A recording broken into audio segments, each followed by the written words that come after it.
Good morning friends, welcome to my new video. तो आज मैं स्टार्ट करने वाला हूं क्लास 7 का एक्सरसाइज 11.2।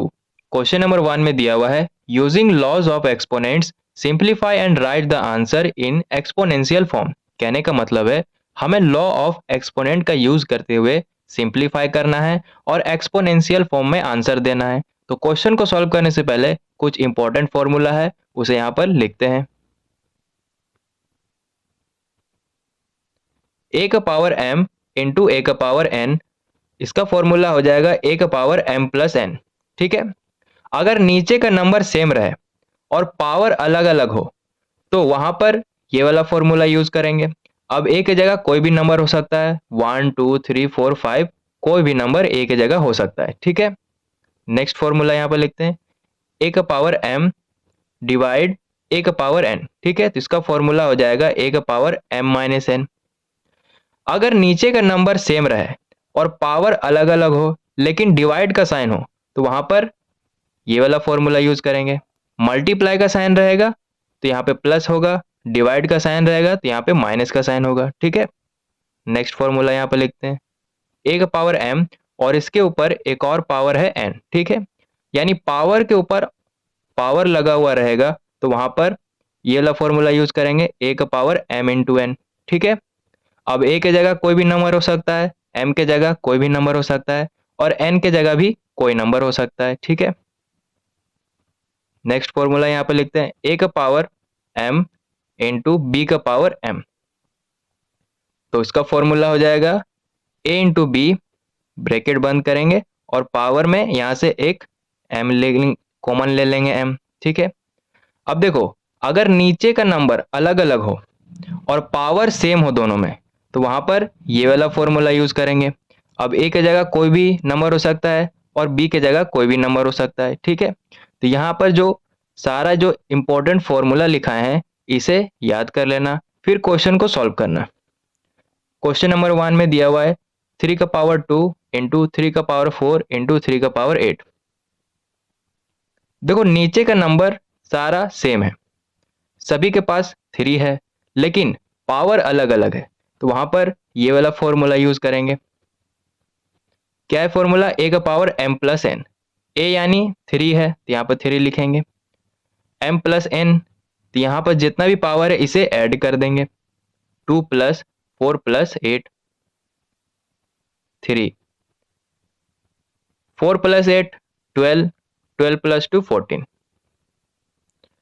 क्वेश्चन नंबर 1 का आंसर हो गया है और यही हमें क्वेश्चन में करने को भी बोल रहा था कि एक्सपोनेंशियल फॉर्म में आंसर लाना है।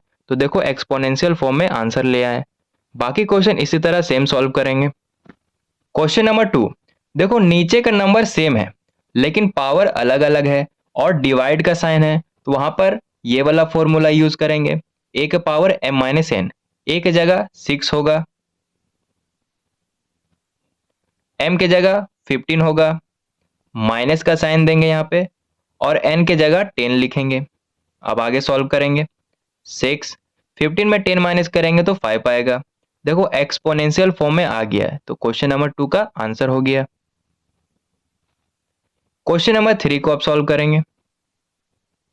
देखो नीचे सेम है, यहां भी a है और यहां भी a है लेकिन पावर अलग अलग है और मल्टीप्लाई का साइन है तो वहां पर ये वाला फॉर्मूला यूज करेंगे ए का पावर m इंटू ए का पावर n रहेगा तो ये वाला फॉर्मूला यूज होगा ए का पावर m प्लस एन। ए की जगह ए ही रखेंगे, m की जगह 3 रखेंगे, प्लस का साइन यहाँ पर देंगे, n की जगह 2 लिखेंगे। अब आगे सॉल्व करेंगे। ए 3 प्लस 2 5, ए का पावर 5 आया। देखो एक्सपोनेंशियल फॉर्म में आ गया है और यही क्वेश्चन नंबर 3 का आंसर है। अब क्वेश्चन नंबर 4 को सॉल्व करेंगे। देखो नीचे का नंबर सेम है लेकिन पावर दोनों का अलग अलग है तो यहाँ पे कौन सा फॉर्मूला का यूज होगा वो यहाँ पे लिख देते हैं ए का पावर m इंटू ए का पावर n इक्वल टू ए का पावर m प्लस एन। ए की जगह 7 पुट करेंगे, m की जगह x पुट करेंगे, प्लस का साइन है तो यहाँ देंगे प्लस का साइन और n की जगह 2 पुट करेंगे। अब देखो ये आपस में ऐड नहीं होगा। क्यों नहीं ऐड होगा? क्योंकि यहाँ पर अल्फाबेट है और यहाँ पे नंबर है दोनों अलग अलग है, इसलिए ये ऐड नहीं होगा। तो यही क्वेश्चन नंबर 4 का हमारा आंसर हो जाएगा। अब क्वेश्चन नंबर 5 को सॉल्व करेंगे। देखो यहाँ पर एक फॉर्मूला का यूज होगा, वो यहाँ पे लिख देते हैं, ए का पावर m और इसके ऊपर एक और पावर है n। तो फॉर्मूला हो जाएगा ए का पावर m इंटू एन, यानी पावर को मल्टीप्लाई कर देंगे। ए की जगह 5 पुट करेंगे, m की जगह 2 पुट करेंगे, मल्टीप्लाई का साइन देंगे और n की जगह 3 पुट करेंगे, डिवाइड का साइन देंगे और 5 का पावर 3 लिखेंगे। यहाँ पर 2 3 जा 6, तो 5 का पावर 6 हो गया। फिर डिवाइड का साइन देंगे और 5 का पावर 3 लिखें। अब देखो नीचे का नंबर सेम है लेकिन पावर दोनों का अलग अलग है और साथ ही साथ डिवाइड का साइन है। तो यहाँ पे फॉर्मूला का यूज होगा, वो फॉर्मूला यहाँ पे लिख देते हैं, ए का पावर m डिवाइड ए का पावर n। तो इसका फॉर्मूला हो जाएगा ए का power m minus n. Divide का साइन रहेगा तो माइनस होगा, मल्टीप्लाई का साइन रहेगा तो प्लस हो जाएगा। ठीक है, ए की जगह 5 पुट करेंगे, m की जगह 6 पुट करेंगे, माइनस का साइन देंगे और n की जगह 3 पुट करेंगे। 6 में 3 माइनस करेंगे तो 3 आएगा, तो हो जाएगा 5 का पावर 3 और यही क्वेश्चन नंबर 5 का आंसर होगा। क्वेश्चन नंबर 6 को आप सॉल्व करेंगे। देखो नीचे का नंबर अलग अलग है, यहाँ पे 2 है और यहाँ पे 5 है, लेकिन पावर दोनों का सेम है। तो यहाँ पे फॉर्मूला का यूज होगा, वो फॉर्मूला यहाँ पे फिर से लिख देते हैं, ए का पावर m इंटू बी का पावर m। इसका फॉर्मूला हो जाएगा a इंटू बी और यहाँ से m एक कॉमन ले लेंगे पावर में, a की जगह 2 पुट करेंगे, बीच में देखो मल्टीप्लाई का साइन है तो यहाँ पे मल्टीप्लाई का साइन देंगे और b की जगह 5 पुट करेंगे, ब्रैकेट बंद करेंगे, m की जगह 5 पुट करेंगे, आगे सॉल्व करेंगे, 2 5 जा 10 और पावर में 5 लिखेंगे। देखो एक्सपोनेंशियल फॉर्म में आ गया है, तो क्वेश्चन नंबर 6 का आंसर हो गया।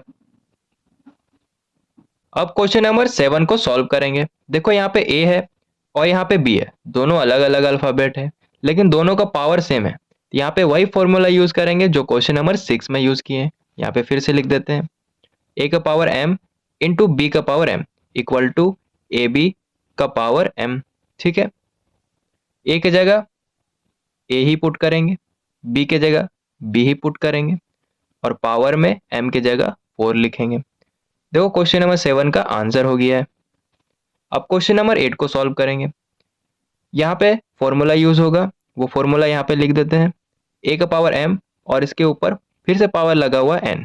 तो फॉर्मूला हो जाएगा ए का पावर m इंटू एन, यानी पावर को मल्टीप्लाई कर देंगे। ए की जगह 3 पुट करेंगे, m की जगह 4 पुट करेंगे, मल्टीप्लाई का साइन देंगे और n की जगह 3 पुट करेंगे। 3 4 को 3 के साथ मल्टीप्लाई करेंगे तो 12 आएगा। एक्सपोनेंशियल फॉर्म में आ गया है, तो क्वेश्चन नंबर 8 का आंसर हो गया। अब क्वेश्चन नंबर 9 को सॉल्व करेंगे। देखो नीचे का नंबर सेम है लेकिन दोनों का पावर अलग अलग है और साथ ही साथ डिवाइड में है, तो कौन सा फॉर्मूला यूज होगा, फिर से यहाँ पर लिख देते हैं, ए का पावर m डिवाइड ए का पावर n। तो इसका फॉर्मूला हो जाएगा ए का पावर m माइनस एन। ए की जगह 2 पुट करेंगे, m की जगह 20 पुट करेंगे, माइनस का साइन देंगे और n की जगह 15 पुट करेंगे। फिर ये लिखेंगे मल्टीप्लाई 2 का पावर 3। 20 में 15 माइनस करेंगे तो 5 आएगा, तो हो जाएगा 2 का पावर 5। मल्टीप्लाई का साइन देंगे और 2 का पावर 3 लिखेंगे।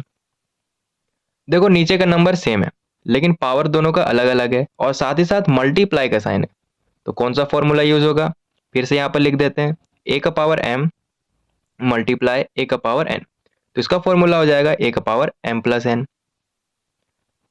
डिवाइड में रहेगा तो माइनस हो जाएगा, यहाँ पर मल्टीप्लाई का साइन रहेगा यहाँ पे प्लस का साइन आ जाएगा। ए की जगह 2 पुट करेंगे, m की जगह 5 पुट करेंगे, प्लस का साइन देंगे और n की जगह 3 पुट करेंगे। 5 में 3 ऐड करेंगे तो 8 आएगा, तो हो जाएगा 2 का पावर 8 और यही क्वेश्चन नंबर 9 का आंसर है। क्वेश्चन नंबर 10, देखो नीचे का नंबर सेम है लेकिन दोनों का पावर अलग अलग है और साथ ही साथ डिवाइड का साइन है, तो ये वाला फॉर्मूला यूज होगा। ए की जगह 8 पुट करेंगे, m की जगह टी पुट करेंगे, माइनस का साइन देंगे यहाँ पे और n की जगह 2 पुट करेंगे। अब देखो ये आपस में सब्ट्रैक्ट नहीं होगा। क्यों नहीं होगा? क्योंकि यहाँ पे अल्फ़ाबेट है और यहाँ पे नंबर है, दोनों अलग-अलग है, इसलिए ये आपस में सब्ट्रैक्ट नहीं होगा। तो यही हमारा क्वेश्चन नंबर 10 का आंसर हो जाएगा।